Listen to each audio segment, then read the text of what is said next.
Hello, today is the 15th of October 2025. I'm back in Ireland since a couple of days.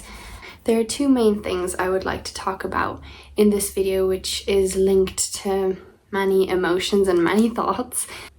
Two things that were like heavier at first, but then actually, brought me to realize something very nice. So basically, me and my sister Leona both felt that we definitely stayed in Spain for long enough. We were there for 6 weeks in total, and by the end of it we were ready to go back home, and we were looking forward to it, even though we knew we would also miss some things in Spain. And when we arrived home, I, like always, had kind of mixed emotions. So there was some things I was obviously not looking forward to back at home, but I think mainly this time around I was more excited actually to go back home, and I was more looking forward to the things that I liked than not looking forward to the things I didn't like. So I actually was quite happy to be home and just be in my sort of space again, and my room, and with my family and my dog and all of that.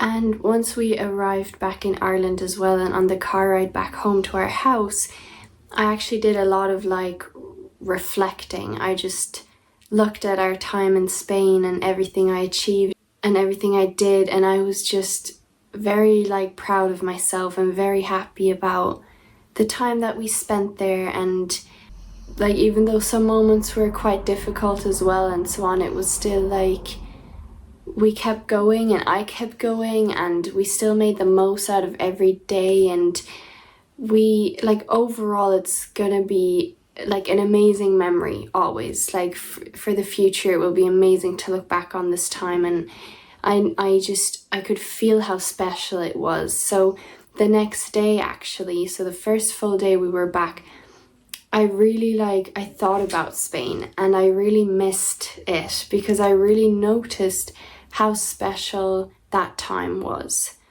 I looked at what we did and all the fun moments, and when we laughed and when we were out, in different cities and driving as well, and listening to music and painting together and so on.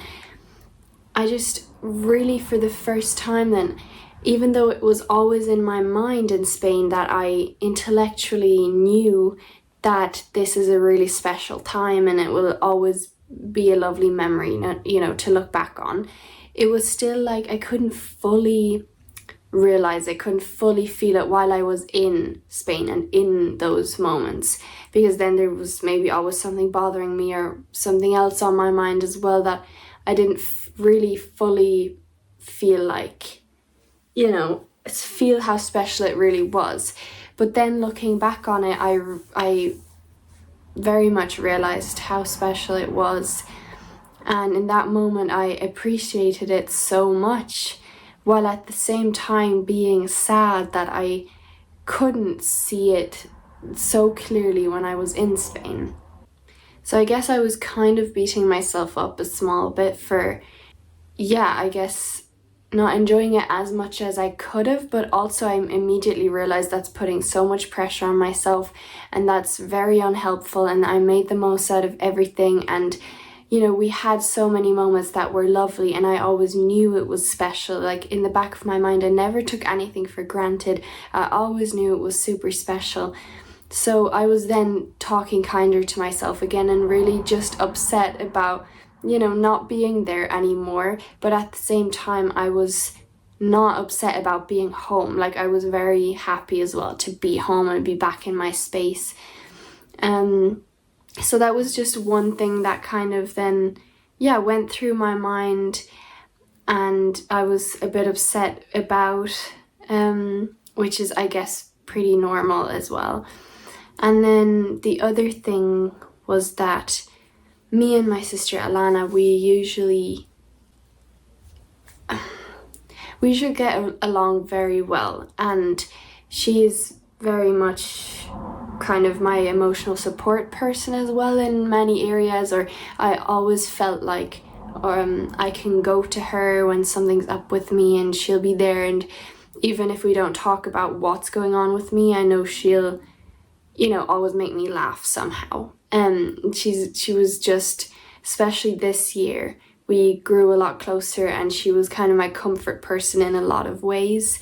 And I think I was for her as well, maybe. Like, we definitely grew a lot closer and did a lot of things together and so on. And I always felt like, that if something was bothering me, I could go to her. But then in Spain, I really got to know a very different side of her. And I think it's because she's in that teenage phase of always needing to back answer, always needing to be right, always needing to share your opinion, and always needing to have a different opinion than the other person. So she very, very much was in that phase in Spain, that no matter what I said, I knew there was always something going to come back, always some disagreement, some opinions, something thrown at me. And usually Alana's a super easy person to be around, and we can just talk, and she doesn't get offended quickly, and I don't know, she's usually very easy. But this time in Spain, especially by the end of it, then I was just very exhausted because, I really just tried sometimes to make conversation with her, tried to speak about a certain topic, and it always, clashed. It always kind of went against something that she wanted or she believed in or whatever in that moment, So it was very exhausting to just speak. So a lot of the time I just tried to get out of her way, kind of, because I didn't need that. Like, I didn't need someone to make it even harder for me or something, because it was just the two of us in Spain. It was us living together 24/7 for 6 weeks straight. Like, we really didn't have a single moment where we weren't together. We were always together. And I mean, like, obviously when we were in the house, she might have been in a different room than me, but I mean, like, we were always doing things together. We were always near each other, like, the whole 6 weeks. So I think it just got a bit too much by the end of it. And then at the beginning, I also kept, back answering her then, because she always had something to say. So then I tried to explain my opinion even more. And then we got into a lot of arguments, which weren't super big arguments. Obviously, at the end of the day, they're not important at all. But just, we got in a lot of more arguments than we usually do. And we usually get along really well. So it was just very different. And then by the end of the holiday, I just usually didn't say anything back to her. Like, when she disagreed and she just said something, I just completely stayed silent. Like, I didn't say any words back to her, because I knew if I would, then something harsher would come back, and I knew it wouldn't help me nor her nor the entire situation. So I just stayed quiet, which was actually a challenge for me at first, but I took on this challenge because I wanted to learn that. Because I usually feel the urge to need to explain my side because I feel very misunderstood, and this comes from my childhood trauma and so on, that I always feel like if the other person doesn't see my side, then they don't see me. Then they don't, if the other person doesn't see my side, then they don't see me. Then they don't see what I mean, and they don't understand me. And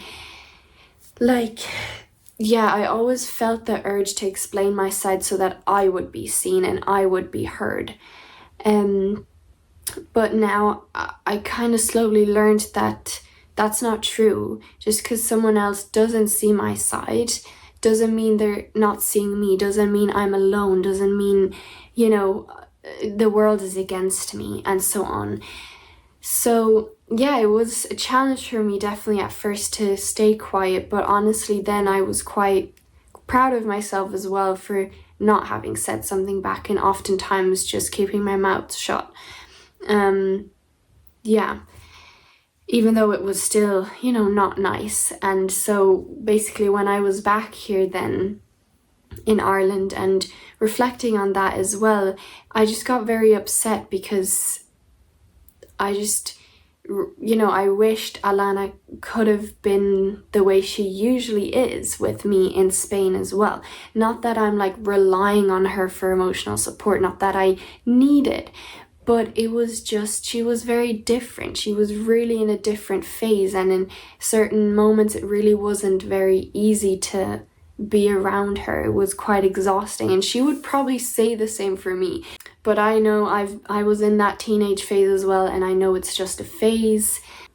She can go through it. She's allowed to go through it like every person does. And I know at the end of the day she'll return to her usual old self, kind of. Yeah, I don't know, it was just something that just really upset me, because it really wasn't like it usually would be between us. And I didn't feel like in any moment that I could really go to her when I felt kind of sad or stressed. And usually I can always say to her, I don't feel that great right now, or I'm really sad, let's do something nice, or I feel really stressed, can you help me out? Like, usually I can always go to her and say that, but in Spain I really didn't feel like I could, because whenever I was like, let's play something nice, or like I'm not feeling the best, it would always end in like some sort of disagreement, some sort of argument, and that was just even more exhausting then. So it was really sad for me to see that I kind of tried to avoid her often as well. Yeah, and really didn't feel like she was emotionally supporting me at all, really. I guess in certain moments maybe, yeah, but usually it was always like something, she had something against me and what I said or whatever. And basically I just found myself lying on the couch and just crying about these things. After a while, I don't know how it got to that moment, I think later in the evening or something, Mom asked me if everything was okay, kind of, and it was just the two of us in the kitchen. Then I just kind of sat down on the ground beside our dog Akela and just pet her a bit. And I don't know, I was just quite sad, I guess. And I just told Mom these things then. And she assured me that it's really just a phase and she'll be back to her old self soon. And that she knew, she kind of already thought, like before we left for Spain, that that could be something, challenging for us in Spain, because she noticed already that Alana's kind of in that phase. So she had in the back of her mind, like, yeah, Leona might be challenged with this teenager Alana. But she also said, like, later on in life, when Alana's a bit older as well, and she really understands, what it means to go on holidays and to be taken care of basically by someone else. And not that I really took care of her, because like the housework and everything, like cooking and cleaning the house and taking care of everything, like I really didn't feel like I did more than her. It really was very easy to live with her in that sense, and I really appreciated that as well, that she didn't make me do more work. She often just did it by herself without even me needing to ask her to do anything, or when I did ask her to do something, she would always say yes, because she knew, oh, Leona already did half of it, so I'll do the other half. It was so easy to live with her in that sense, and I'm so grateful for that. But Mom meant like this entire holiday would not have been possible without me, first of all being the adult, and me also being able to drive and bring us to places, and needing that certain confidence as well of going shopping and paying, and like driving to new cities, finding parking, like going to restaurants and all of that. Like it wouldn't have been possible without me. And these were Mom's words, but in reality it's also true. Like it wouldn't have been. And I'm not trying to like praise myself, be like, oh, because of me all of this happened and all of this is possible. But no, if you just look at the facts, like she couldn't have gone to Spain and done all the things she's done by herself. It's not possible. So I think later on in life, when she's an adult as well and realizes everything she needs to do, she'll be like, oh wow, Leona did all of that back then when I was only 15 and we were in Spain for 6 weeks together.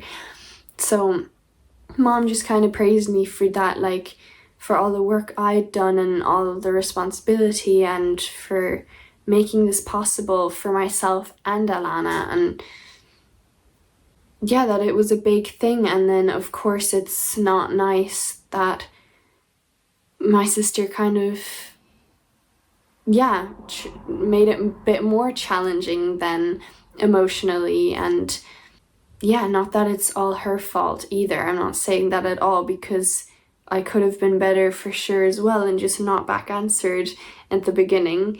But I learned that then after a while. Overall, I really don't want to complain because it was such an amazing time and so luxurious, really. And I'm so grateful that this is possible, and I know how special it is, and I'm so happy me and my sister were there together, and all the places we went to, all the things we did, it was really lovely. And I would do it again and again. And yeah, I'm very, very grateful for it. And overall, I really don't want to complain and don't feel like I need to either. Like it was just one or two things that I was kind of focused on, the day after, and then just had to cry about for a bit because, well, while I was in Spain, I was just trying to live the best life there. It's only afterwards sometimes where you notice, wow, that really kind of drained me there, and this was kind of upsetting. But overall, I still knew it was all okay and it was all fine. The second full day we were here, I then got back into like a healthy and helpful routine for myself. Also bringing the Thrive program back into my day and into my routine. Usually I always work on it for like half an hour in the evenings, and that really helps me. In Spain, it was just very irregular. And a lot of days I didn't even work on it at all. So I definitely noticed that because I wasn't working on it so much, I then wasn't really, sometimes not really focusing on how I can improve my mental health and have better thoughts and better feelings and improve my day and so on. It was more like just trying to make the best out of everything. But I don't know, I feel like I kind of lost track of certain things that usually really keep me on the ball and really help me to make the best day that I can make for myself.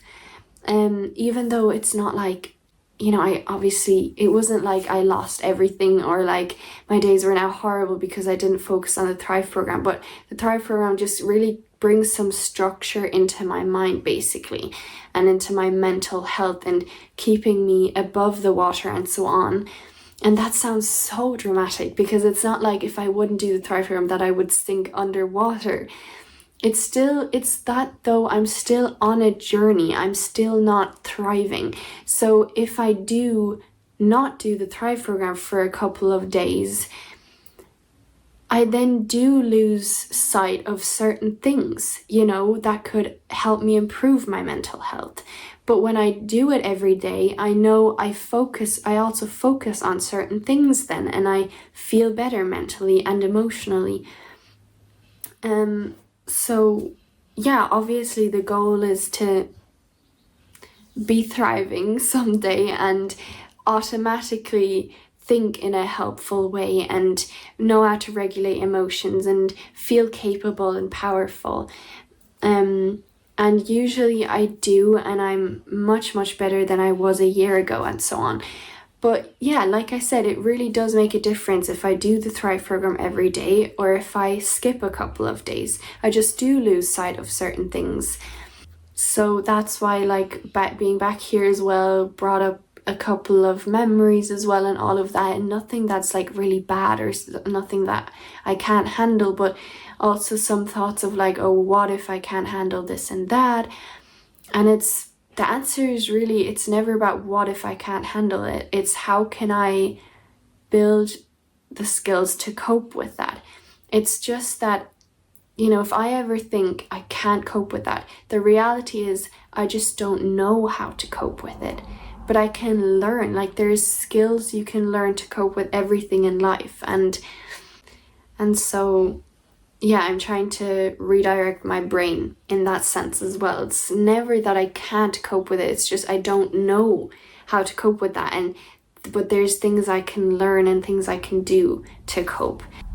But overall as well, I'm happy to be here, and I'm very much enjoying my evenings watching TV with my family, or with my mom especially, because the others sometimes don't watch TV with us, and being with Akela. And I'm looking at her right now, she's on my bed, and it's like spending every day with her and going for walks with her and just being in my own room again and working a bit again, having that structure and the Thrive program and all of that. Like, yeah, I appreciate that, and I'm happy to be here. And I'm also very excited to start my dog sitting job, which I'm going to be starting in about 1.5 weeks. So I'm very looking forward to that as well, to earn a bit of money again and so on. Then the other update is basically, I'm not sure if I actually mentioned that in a video, but like about 4 weeks ago, I would say, I sent off a book publication application.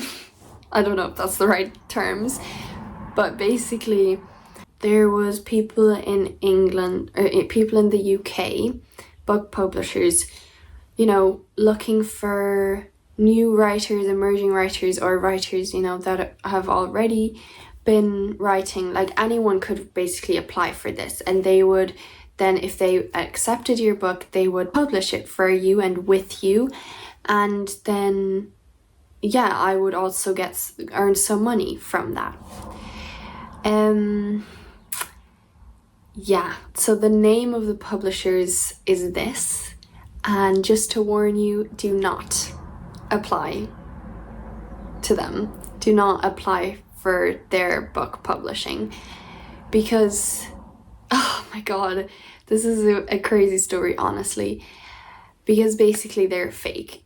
So basically many people have fallen for that, and I almost did, because basically when I applied for this a couple weeks ago, a couple days later I got an email saying they basically accepted my book, but the next stage is for the actual editors to read through it.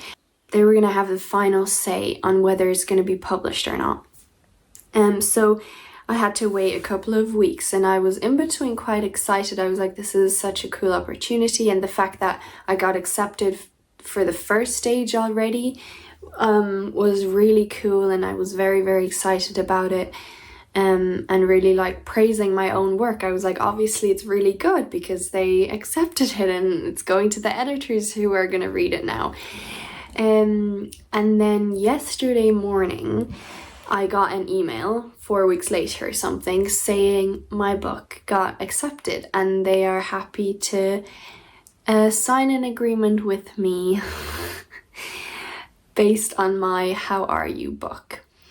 And I just read the first few sentences of the email and I got so excited, and I just couldn't believe it. I immediately went to Dad and I was like, they accepted me, and I straight away teared up and started crying. And then Alana from her room just starts like cheering me on, me like, oh my god, yes. So I go into her room and I'm like just burst into tears, and I just cry and I just can't believe it. And I'm just so proud of myself and so happy that, like, since I was 14 I've been working on this, and my wish was to finally publish it and to bring it out into the world and to help people. And obviously these publishers really liked me and my book and thought, that I could help people with it. So I was like, my dream is, finally starting to come true, and it has already started to come true since I was 14 because I put all the work and effort into it, but now it's actually starting to come out into the world and people are taking me on and I can earn some money with it as well. I was like so excited and I was just crying the whole time, and my family was so happy for me and hugging me. And then I called Mom, who was at work, and she was so excited for me, and I voicemailed my sister Amy because she was at work as well, and she was like, oh my god, Leona, well done, I'm so proud of you.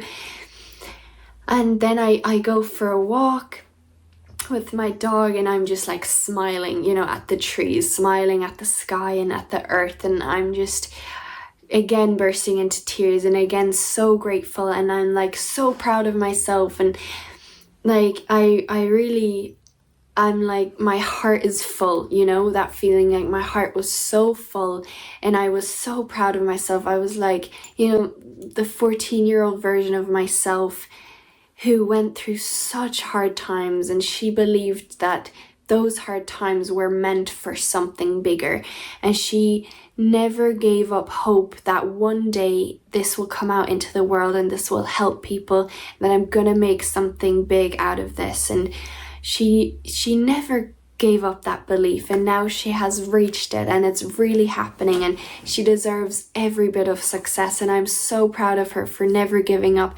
And I deserve this because I was that 14-year-old person. I went through all of this, and now, my wish that I have for so many years, and all the work I put in throughout these years, is finally, paying off, and it's happening.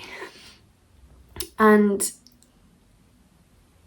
I was so proud of myself, and I knew as well that this isn't because I got accepted. I'm proud of myself because I finally realized, or not that I finally realized, because in that moment I noticed how much I deserve this, how much work I put in, and everything I went through as a teenager. I deserve this success, and I deserve to be proud of myself, and I deserve to celebrate myself and not be so hard on myself. I deserve to be so proud of myself.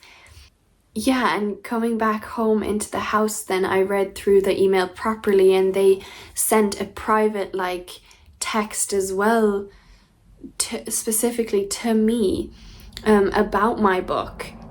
And I read first. My dad read through it, and he came to me. He's like, Leona, you have to read that. Like, it's so special. And he was like praising me and them the whole time. Like, it's so beautiful. And he was like, I actually teared up. It's so beautiful. And then I immediately read it with my sister Alana as well. And I'm gonna read it to you guys. So they said, your manuscript was brought to our attention at the latest editorial board meeting when we discussed the potential of its publication. Having read all the reports and taken note of the editor's opinions, we can confidently state that your work was found to be a powerful and moving memoir. Your chronicling of your experience of having OCD and depression during your teenage years and its impact on your life is incredibly emotive and evokes a strong sense of empathy in the reader. The board was keen to comment on the poignancy of the work and applauds the way in which you have tackled a difficult subject. The assured writing style and the honesty with which you detail your experiences make this story one that will resonate with those who may be facing similar struggles. Our board strongly feels that your work deserves publication and to be met with its perceived potential of reaching a wide audience. Considering the positive feedback and reports, we're delighted to offer your work a contributory agreement wherein a collaborative relationship can be created between both author and publisher. This is so good. They are so smart. It reminds me of narcissists. They found the exact words I wanted to hear. That was literally everything I wished for, everything I wanted since I was 14. That I could help people with my experiences, and that my, honesty would resonate with many people, It's actually insane. I really couldn't believe it. I was like, this is, everything I wished for. This is so amazing. And I was like, they must really like me, because then, it went on and they said they have offices in London and in New York and somewhere else as well. And they said that they got many awards already and that they're going to make a website specifically for my book, and they're going to make a trailer as well. So an ad basically for my book and so on. And that's why then in the agreement, it was like the minimum I would have to pay. There was different options, and the minimum I would have to pay, which is a third of it, which was €4,000. My dad at that point, and he didn't tell me about it first, but at that point he was like, something doesn't seem very right, because my dad published 2 books before, and he was like, he never had to pay anywhere near 4,000 for his books, and that was just a third of it. So he was like, there's something not right, you know? But when he told me, yeah, so the minimum would be like 4,000, I in my mind was like, yeah, but 4,000 is worth it. Like, I'm not gonna just not pay 4,000, you know, because that's, I don't know, too much. First of all, I have the money, so I can pay it.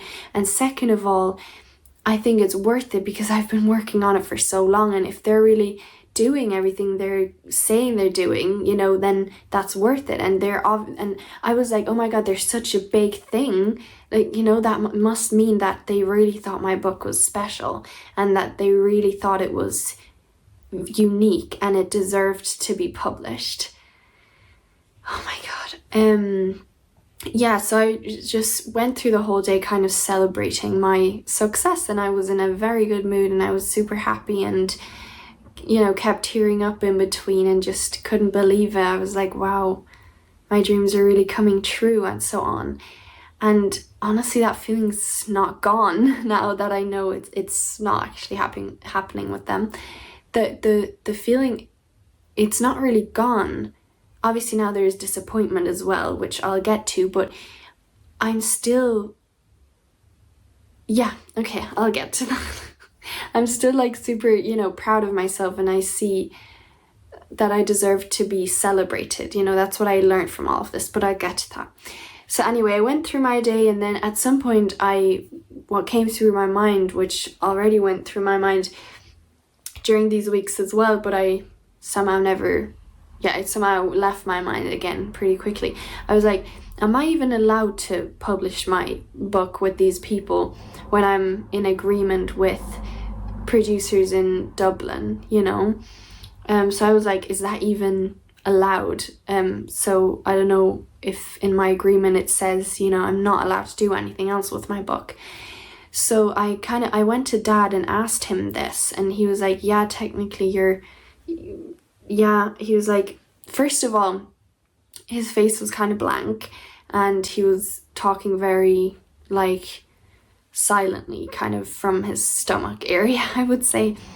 Kind of like, yeah, I thought about that as well, and I don't think you're allowed to, actually. So I then was kind of looking at the positive side. I was like, yeah, well, the publishing company, they thought, you know, they really liked my book, so I'm guessing they would also wait for a couple of months until I'm not in the agreement anymore. Or I could just talk to, you know, the producers and be like, am I even allowed to publish my book, and wouldn't that even be helpful? Like, wouldn't that help the process of creating a short series, a series or movie or whatever based on my diary? Like, wouldn't that be helpful?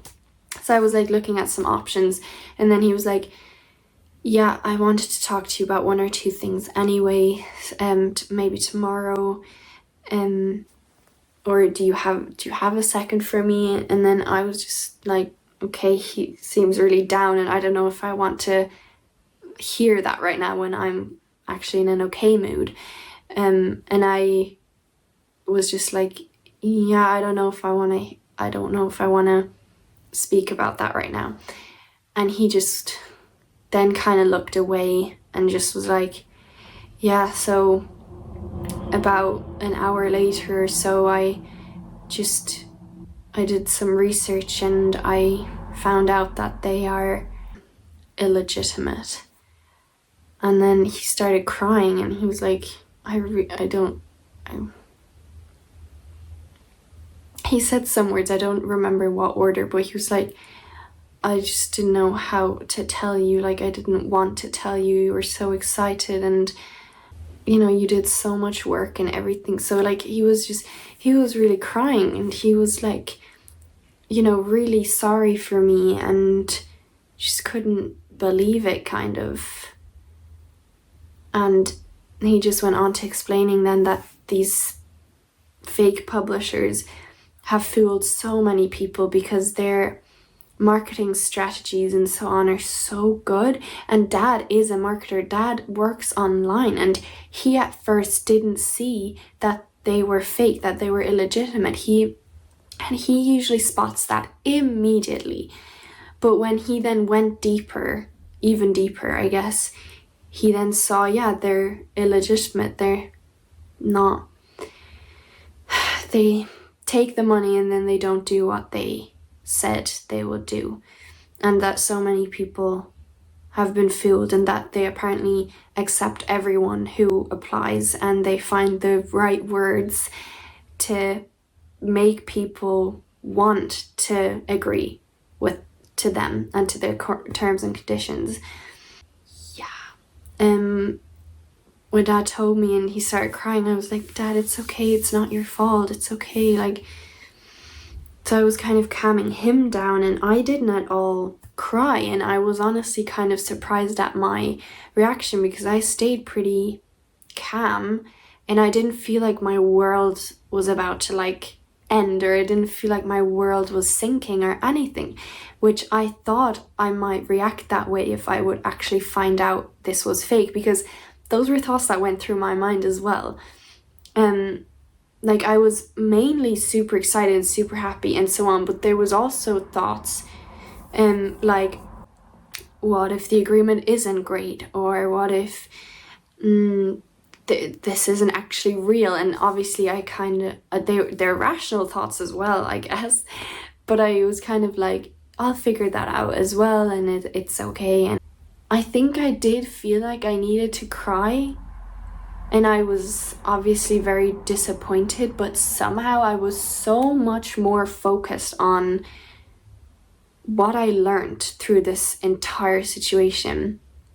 I learned that I believe in my project, that I truly believe in it, and that I am proud of myself, and I deserve to be celebrated. The main thing I learned, and what I was thinking about the whole time, was how much I believe in my project, and that the words they sent me, that I believed them because I believed in my project. I believed that what they told me was true. So it just shows that from the age of 14, how much I believed in this project, and that I haven't given up that belief, and that I won't, that I will continue to believe that, and that I simply deserve to be celebrated, that I don't need to wait for something like this to celebrate my success. My success is right now, it's already happening. And then obviously, like, I don't understand how people can be so evil. Like, that's an evil thing to do. To, pick on what people are struggling with. Apparently one woman had cancer, and they picked on that, being like, your book or your poems will come out before you pass away, and this will be, another lovely thing you can do beforehand. And picking on my OCD and depression and my honesty and stuff in my book. Like, I don't even know if they read through all of it, but like, they found the perfect words, to use and to really get people's soft spots. That's just so evil, and I don't understand how anyone can think, oh, let's just fool these people for money. Like, let's just do this. Like, how, especially when people struggled so hard in their life and want to do something good for the world, and then there's these people that are so evil. Like, I just don't understand that. I really don't. I mean, somehow I do. When they just can't see properly anymore, they can't think properly anymore, and they obviously they're so traumatized, or they have beliefs that make them do this, and they never obviously question the belief. Is that really a good thing to do? Yeah, anyway, it was insane. And yeah, I think, I don't know, I wasn't in shock, but I definitely you know, could feel something within me the whole time and in my mind, and even today as well. Like, for some reason, I haven't cried about it at all yet. I'm kind of waiting for that to happen. And I'm proud of how I handled it. Like, I'm proud that I didn't catastrophize the whole thing and think like, oh my god, this is never gonna happen and so on. No, I'm really proud of how I focused on that I believe in this project, and how I was proud of myself and so on, and how I could see, like, I could really see how much my family supported me and believed in me, how much my friends supported me and believed in me, because I told them about my success and they were so happy for me. And what I could see through all of this was that they believe in me and they support me, and that means the world to me. Like, that means the world to me, more than a fucking publishing company telling me my book deserves to be published, especially when they're fucking fake. What means the world to me is seeing the people that I love the most, that I care about the most, they support me and they believe in me. That's also something I saw yesterday and learned yesterday, and I focused on then. Yeah, but I went for a shower pretty much immediately afterwards, and then made myself something to eat. And when Mom came home, she gave me a hug and just asked how I was doing. And throughout all of that, I don't know, it was a bit weird, because I could notice in the back of my mind I was sad and I was disappointed, but somehow it didn't come out. Like, somehow I didn't cry, I didn't like really feel the emotions. Maybe I was trying to not feel them, maybe I didn't want them to come to the surface, but at the same time I knew I was gonna be fine. Like, I really strongly knew I was gonna be fine. And it's also better, you know, that we found out immediately than having paid €4,000 minimum to them, and then my book never even coming out, or not being edited properly, or whatever. Like, you know, that's also something, obviously, that's good that my dad found out beforehand. And yeah, I mean, I'm definitely sad and disappointed, and I think I'm just trying, I guess, not to really think about it, because there's also no need to. Like, I don't need to go into it and really think about how sad it is, because it is the way it is now, and I still know my project will come out someday, and I still believe in it, and really nothing changed. Like, that's why I don't really need to be sad. It's not like I lost anything. Everything's still the same. So yeah, I don't know, I think the one thing that was on my mind, which is an unhelpful thought, is like, I just asked myself, so they were just completely lying about everything they said. So did they maybe not even think my book was good or my writing style was good? In reality, that's my inner voice and my doubt, because I've always from the beginning doubted, like, maybe, you know, the way I wrote wasn't so good, and it definitely wasn't as good as I can write now, I think, because now I know a lot more words. Like, my vocabulary is a lot bigger as when I was 14, and you know, my book was first in German and then translated to English. I translated it to English, so that kind of changes the words obviously a bit as well. And I don't know, I always doubted a small bit if it was good enough, if anyone would want to publish it. But that's my own self-doubt. In reality, I know, bottom line, this book, you know, what they said was true. Like, I'm honestly describing my pain, and the people that are working with me, the producers are in Dublin, they basically said the same thing that those publishers told me yesterday, that it really evokes empathy in the reader, and they said that my writing style is very unique and special. And I don't know, like, sometimes I'm not sure what they see in it, because I'm like, oh my god, I'm using such simple words, and like, if you translate it directly from German it makes sense, but in English you don't really say it that way. And I was like, there's for sure a proper formal word I can use for this instead of explaining around the point in like baby language. So I don't know, like there's those doubts, but then also I have days where I'm like, this is such a good book. Like some chapters as well are like, wow, this is really good, it really shows the way I felt or whatever. And obviously, bottom line, I believe in it. I believe that this project can help people because it helps me, and my goal is to help people and to support people who went through the same as me or are going through the same or similar. You know, bottom line is that belief, and that will always be there. So that's the crazy story of what happened yesterday. Very, very weird, unexpected day, but now I know to obviously double check everything, make sure they are legitimate, and that the main thing is that I believe in it. It doesn't matter what others say about it. What matters is that I'm proud of it and that I believe it's gonna come out, and I believe that I can help people with it. So yeah, that's that. Thank you very much for watching. Take care, and until the next time.